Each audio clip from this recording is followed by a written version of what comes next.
যারা আমরা যোগ্য এমপি এবং যোগ্য মন্ত্রী আমরা পেয়েছি, আমরা করি আলহামদুলিল্লাহ।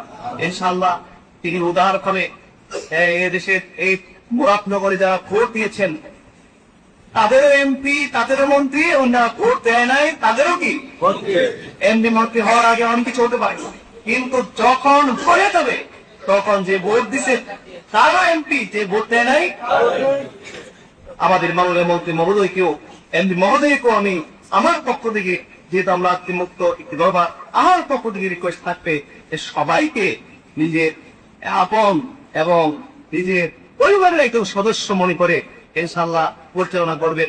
আমার পক্ষ থেকে এই শেষ ফিনিশিং এই কথা থাকবে এবং তিনি এইভাবে মাশাআল্লাহ পরিচালনা করছেন।